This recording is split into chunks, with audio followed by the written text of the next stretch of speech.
Hello everyone, welcome back to the channel.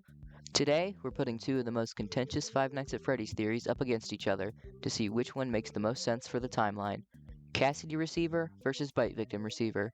If you have no idea what any of that means, both theories are about the identity of the kid in the Golden Freddy mask in the Happiest Day minigame from FNaF 3. CassidyReceiver is the theory that the kid is Cassidy, the spirit who speaks in faded text in the survival logbook. BVReceiver is the theory that the kid in Happiest Day is BVictim, or Dave, from the FNaF 4 End of Night minigames. The debate about these two theories has been going on for a really long time, and just know whatever I conclude here isn't final word, it's just my opinion on the matter. If you disagree, that's fine. That's what makes these discussions fun. My theory isn't better or worse than your theory, unless you're Holden, your theories make no sense. Also, if you do disagree, please leave your take in the comments. Maybe it'll change my mind or give me some new perspective I didn't have before. That being said, let's break down both theories and see what makes sense. Most people agree that Happiest Day is when the puppet frees the MCI victims' souls. If Cassidy was one of the MCI victims, which the community mostly agrees on, I do not, then it would make sense for her to be the one getting the party in Happiest Day. The visual fits perfectly. The 5 kids, the 5 souls, all set free. Here's the most important one. Dave, the bite victim, did not exist in the story when FNaF 3 came out. Why on earth would Scott make Happiest Day, the emotional climax of the trilogy, center around a character nobody even knew about yet? It makes way more sense that it was about the MCI kids we've been following since FNaF 1 and the puppet. Page 31 of the logbook shows the puppet giving cake to a young girl, an obvious parallel to Happiest Day. If you believe the theory that Cassidy is a girl, which is supported by things like the novel trilogy, this could be depicting her getting set free in Happiest Day. Alright, now that's all the evidence for Cassidy. Let's get into Dave's evidence. Dave was killed by Fredbear. We literally watch it happen in FNaF 4. In the FNaF universe, when a child dies by the hand of an animatronic, they usually possess it.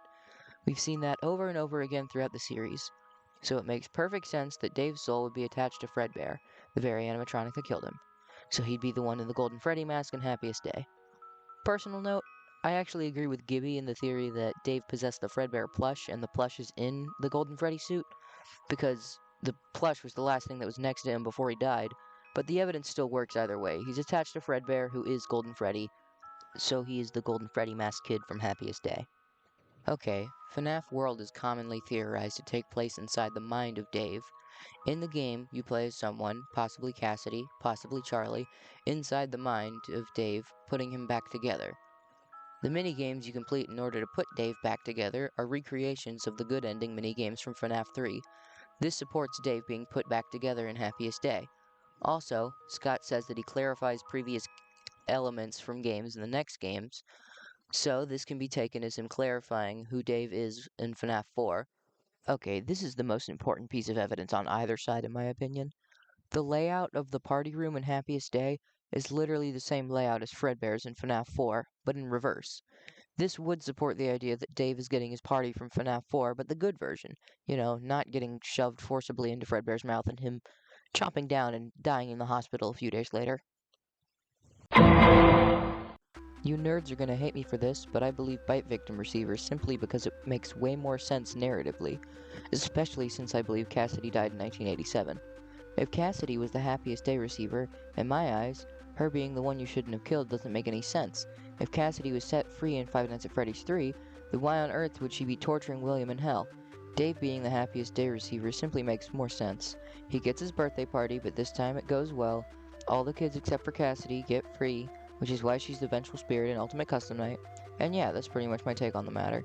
Sorry if this video is short, I had to get it out quickly because I'm trying to do uploads every Friday from now on, and for the first half of this week, I was working on my Silver Eyes analysis, and I realized that I can't take any more of that book without taking a break, so here we are. Anyways, thanks for watching. Tune in next week to see me talk about the Silver Eyes again. I know you love that, because none of you watched it.